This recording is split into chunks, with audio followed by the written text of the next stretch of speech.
पछिल्लो भिडियोमा हामीहरूले सिकेका थियौँ कि आइएमई रेमिटान्सबाट कसरी पैसा पठाउने, आइएमई रेमिटान्सबाट आएको पैसाले कसरी निकाल्ने, त्यस्तै गरी आइएमई रेमिटान्समा कसरी लगइन हुने इत्यादिका बारेमा हामी सिकेका थियौँ।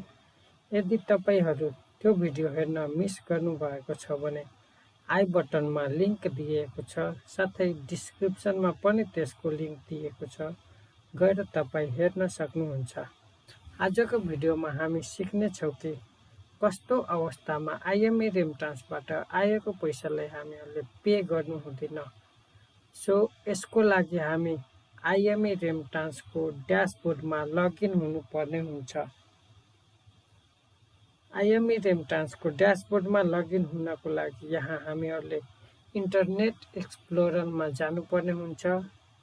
इन्टरनेट एक्सप्लोररमा गइसकेपछि यहाँबाट हामीहरूले आइएमई रेमिटान्सलाई सेलेक्ट गर्नुपर्ने हुन्छ।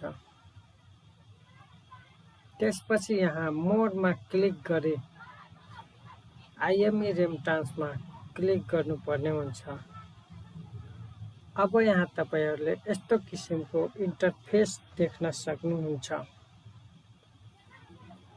यहाँ आफ्नो agent ID, employee ID, user name र पासवर्डहरू इन्टर गरी लगइनमा क्लिक गर्नुपर्ने हुन्छ। लगइनमा क्लिक गरिसकेपछि यहाँ आइएमई रेमिटान्सको ड्यासबोर्ड हेर्न सक्नुहुन्छ। अब यहाँ पनि विभिन्न अप्सनहरू रहेका छन्। ती अप्सनहरूमध्ये हामीहरूले पे ट्रान्जेक्सनमा क्लिक गरी कस्टमरले ल्याएको आइएमईको कन्ट्रोल नम्बर यहाँ इन्टर गर्नुपर्ने हुन्छ।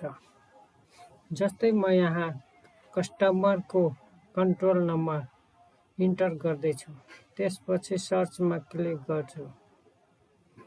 अब यहाँ तपाईँले हेर्न सक्नुहुन्छ, एक साइडमा रिसिभरको इन्फर्मेसन, त्यस्तै गरी अर्को साइडमा सेन्डरको इन्फर्मेसन। यहाँ तपाईँले अमाउन्ट हेर्न सक्नुहुन्छ।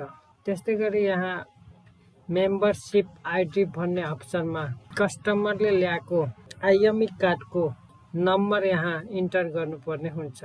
जस्तै म यहाँ कस्टमर कार्डको नम्बर इन्टर गर्छु। त्यसपछि यहाँ फुलफिल गर्नको लागि यहाँ फाइन्डमा क्लिक गर्नुपर्ने हुन्छ।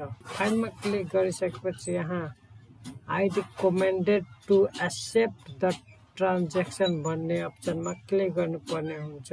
अब यहाँ तपाईँले हेर्न सक्नुहुन्छ कि रिसिभरको फुल नेम हिरालाल राउत कङ्कर, त्यस्तै गरी यहाँ माथिकोमा तपाईँको ढुकेश प्रसाद राउत भन्ने रहेको छ।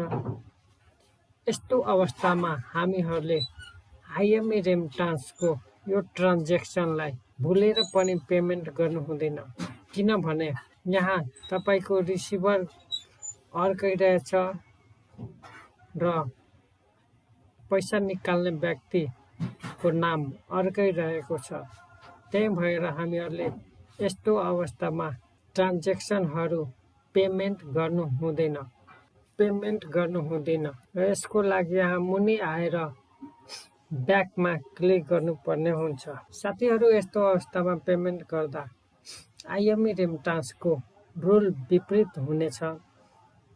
आइएमई रेमिटान्सको नियमअनुसार यदि रकम पठाउने र प्राप्त गर्ने व्यक्तिको नाता स्पष्ट खुल्ने गरी नाम, ठेगाना र सम्पर्क नम्बर यदि ठिक छ भने त्यस्तो अवस्थामा मात्र हामीहरूले पेमेन्ट गर्न मिल्छ, अन्यथा हामीहरूले पेमेन्ट गर्नु हुँदैन।